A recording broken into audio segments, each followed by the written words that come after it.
What's up, y'all? I know y'all sick of me, child. I've been here all night, honey. We're not gonna be here long, but something came across my desk, and I thought that I would give y'all what I have, because I'm sure the blogs are gonna start picking it up. So I saw this. We're gonna jump right in, honey. We're gonna just jump right in. Okay, I've been here all night. Let me share my screen, show y'all what I saw, and show y'all why. And Tracy, y'all know, shout out to Tracy. She, listen, I don't take no credit.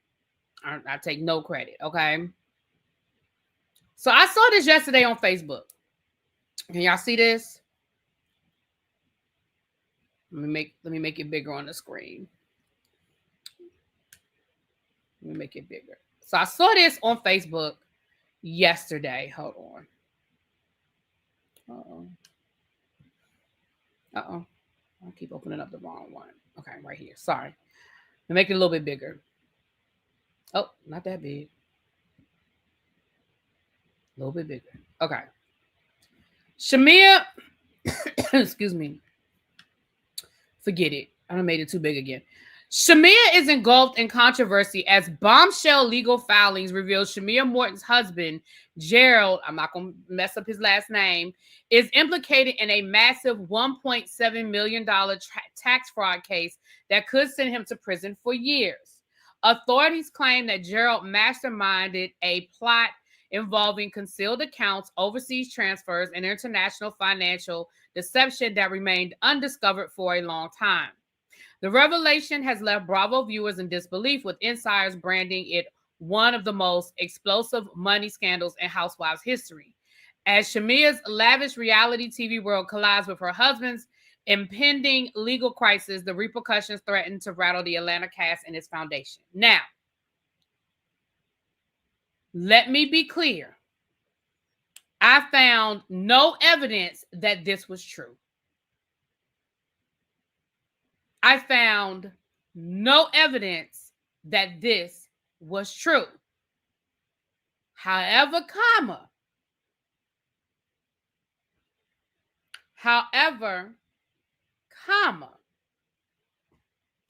I did find something else. Yeah, this wasn't true. This was on, this is one of those fake news or whatever. But I did find something else that could potentially be bad news for Gerald. So let's talk about it. We did a little digging. We did a little searching. Okay, we did a little digging. And this is what I say we, Tracy. This is what we were able to find. Now, we found this lawsuit. Let me share my screen.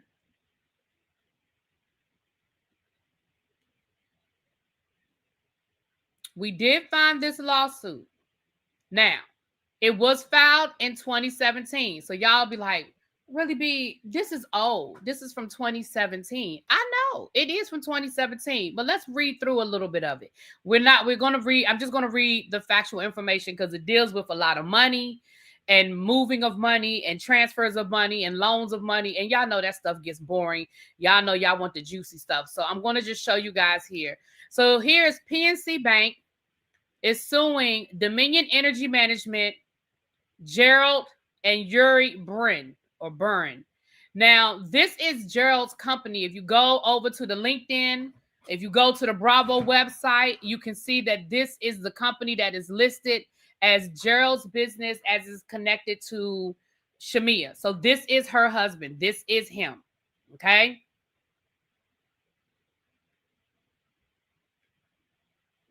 Here is the complaint. I'm just going to read you guys the information. Count 1, breach of contract. The plaintiff hereby restates and reincorporates each allegation stated above. On or about December the 16th of 2009, Dominion, collectively the defendants, entered into a commercial loan transaction with PNC Bank, whereby PNC Bank loaned funds in the amount of $1,465,000 to the defendants for business and commercial purposes. The terms of the loan the SBA loan are set forth, and then it goes on to talk about the type of loan. And then they just telling you that it's there. The terms of the loan are set forth he's supposed to pay back the principal amount of $1.4 million. Okay. Also on December the 16th of 2009, in order to induce PNC Bank to make loans, advances, and otherwise extend credit, Mr. Braun executed a guarantee agreement in which he agreed to guarantee the prompt payment and performance of all loan obligations owed to PNC Bank. And note as well any and all other future loan obligations. And they have a copy of that included. At the time of the SBA loan was executed, Dominion operated out of a facility located in Hanover County and commonly referred to as 1125 Hobson Road, Suite B. Under information and belief, Dominion leased the business office from Robert Schneider, who was the owner of the property. It says, pursuant to the SBA loan agreement, event of default occurs and any of the defendants fail to make any payment of principal, interest, default on any other loan obligations, or default on any loan or agreement with another creditor. PNC advanced the loan funds to the defendants as agreed.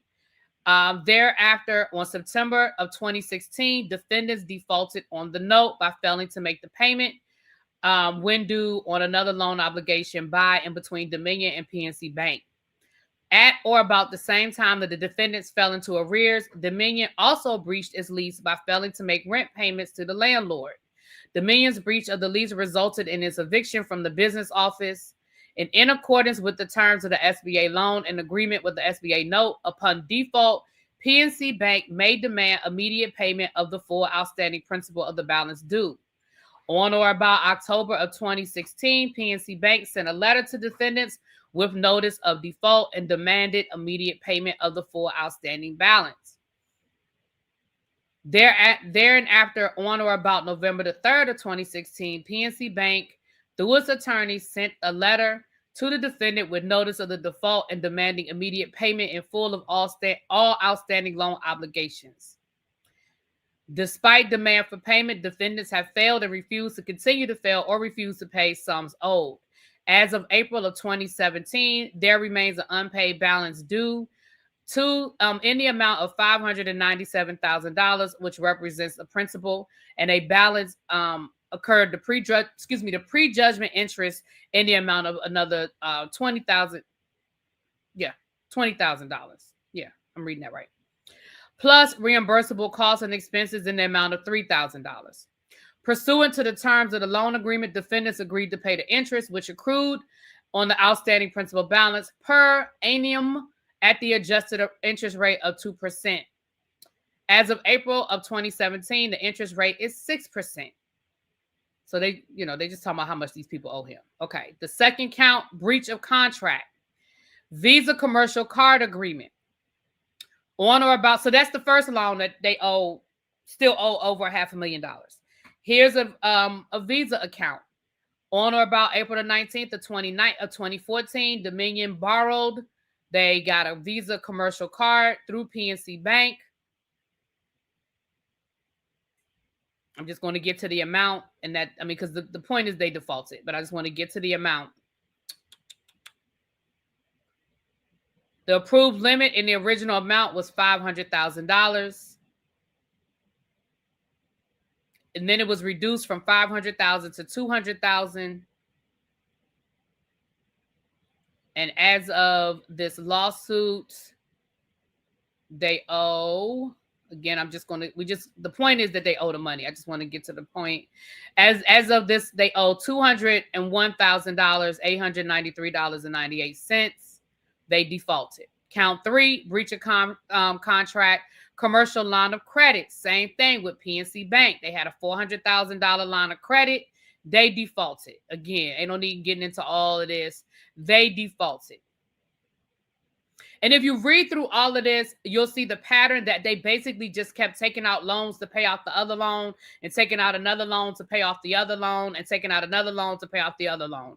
As of April 17th of 2017, the unpaid balance owing on this line of credit is $287,000, $6,000 in interest, and $400,000 $400 in fees. Count 4, a commercial term note. Again, they got another loan with PNC Bank, which they defaulted on.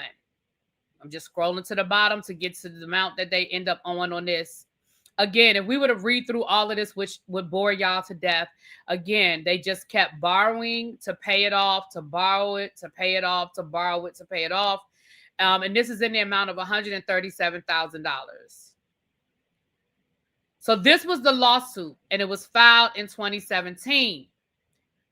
So what we then found was, and let me share this screen. Yeah, again, like I said, if we were to read every section, you will see that there's a pattern of them moving the money, shuffling the money. And even during COVID, I believe Tracy was telling me that during COVID, like a lot of people did, they got loans during COVID that they have not paid back as well. Allegedly. All this is allegedly, child, because I don't know these people. But let me share the judgment. Is this the judgment? Oh, no, hold on. Let me share the judgment. So that's the lawsuit. So then the judgment was rendered. So let me get into this.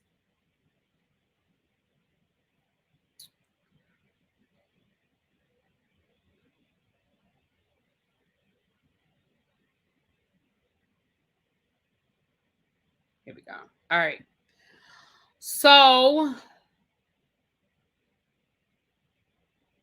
if you look here in January of 2022, the judgment was rendered, PNC Bank versus the same people. And it says here, a judgment was entered in the civil action on April the 4th of 2018 by the magistrate judge in this district against defendants, the same defendants, and the amount of damages, the amount of $1,278,288.44, damages of $19,154, and attorney's fees of $200,000, $247.17. And at the interest rate of 3.99% per annual of the date of this judgment, and it has been filed with the clerk of the court. Now, here is what I believe is what's going on, and this is my opinion. I don't know this to be a fact, because what Tracy was able to find is that there has been more paperwork filed recently as it relates to this case. So what I think that all rumors start in some truth. So I think that post that somebody put on Facebook that is a false story, I think there's a breadcrumb there. And I think that the breadcrumb is that there is some legal stuff going on. According to what Tracy was able to find, again, they have multiple loans that they are not paying back, allegedly. Multiple loans that have not been paid back. We see that judgment, I don't see any paperwork. We weren't able to find any paperwork where that judgment has been paid in full. But there are some things that are filed in this case that are on a different system that we couldn't get to. What I think is happening is that maybe PNC Bank is now executing this judgment. Like, it's been, 4 years. And if they have not, either there's two things in that paperwork. Either the paperwork is being filed to say this loan has been paid in full and they're good and they don't owe them nothing, or PNC is going to the next level, which if you get a judgment against you and you still don't pay it back, the next level is they coming to get something. Like Denzel said, I'm leaving here with something. So what I believe is what's going on is PNC is moving forward with the next step of if you don't pay after you've gotten a judgment, right? Now, the legal side of this is if they do a further investigation and realize that they was robbing Peter to pay Paul and shuffling stuff and maybe, filling out paperwork that wasn't accurate. Because let's be clear, this judgment was rendered before COVID. This was before COVID.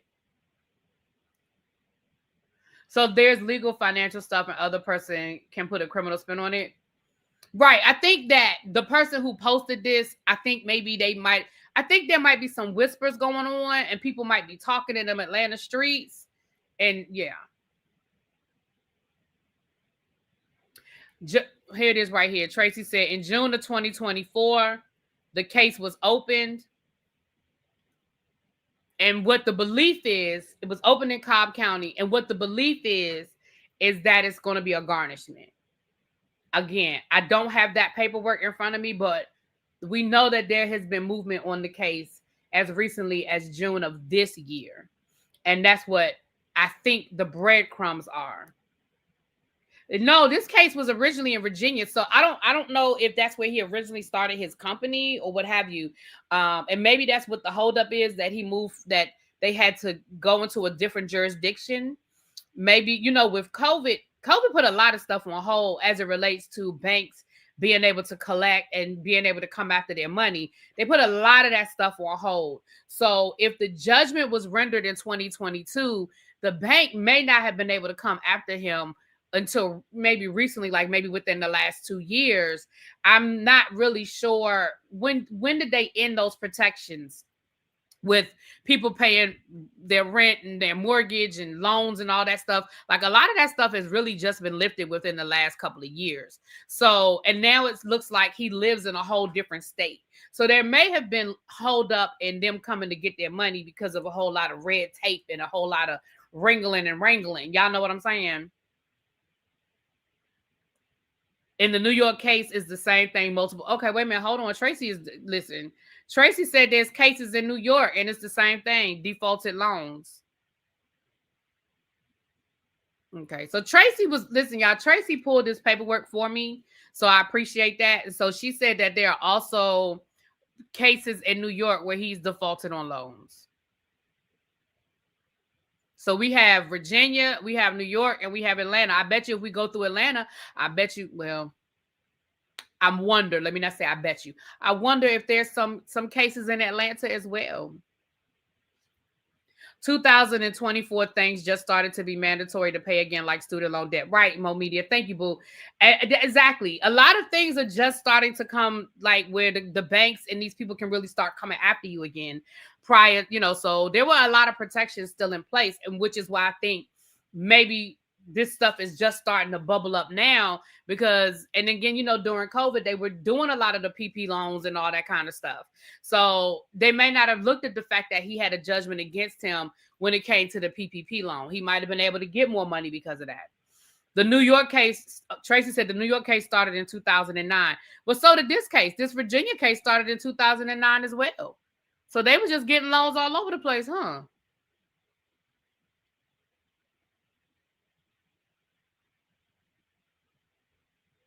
So when I say that this could be this, thank you, Veronica. I appreciate that. So when I say that this could roll over into something legal, because if somebody starts digging and they start looking at all these different loans and all these different places and all this different default, y'all know, like the Informed just said, follow the money. Y'all know that if Uncle Sam don't do nothing else, Uncle Sam gonna find their money. And I'm not saying that man going to jail, but that is the original post did say. Now, again, I didn't find any evidence of any of what that post said, but we did find a whole bunch of these loans that he ain't paid. And Tracy found the judgment, but Tracy didn't find no paperwork saying that it's been paid off or that it's been closed. If anything, she see where in June of 2025 something else was filed. So I'm going to keep y'all posted. Me and Tracy going to keep digging, honey. Trust me, we're going to keep digging. But because this came across my desk, I just wanted to drop. It's just a breadcrumb, but sometimes breadcrumbs turn into whole loaves of bread, honey. It's a breadcrumb. And let's be clear, I don't wish nothing bad on nobody. But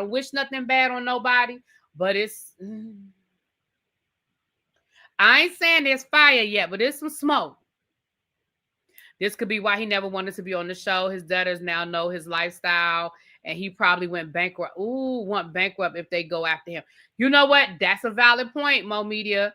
Now he done put his house and cars and his lifestyle on Front Street. And if I'm PNC Bank, I'm like, excuse me, don't you owe me something? Excuse me, did you forget somebody?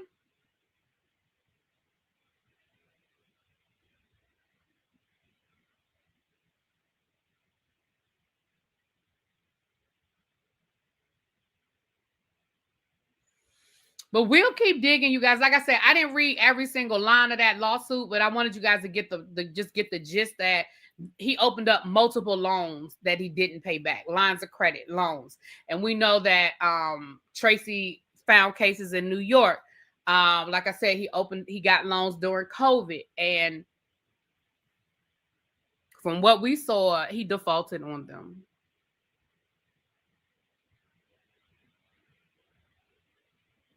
Yep, the elevator in the closet did it for PNC. Child, okay. She vlogged them traveling to Kenya and all those lavish vacations recently. Child.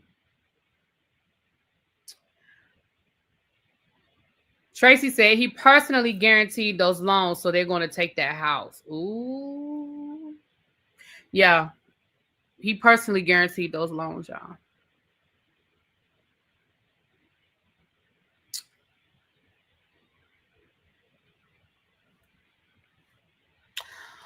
With that being said, if we get more information, I will update it.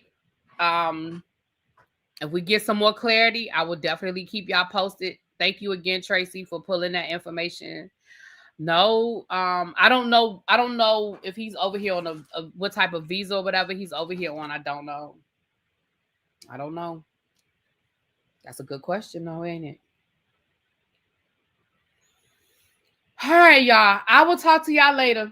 Peace. Good night. I'm going to bed. Well, I'm gonna watch some football and then I'm going to bed. I'll talk to y'all later. Who you think gonna bring it up on the show? Angela. Who's she beefing with? Portia.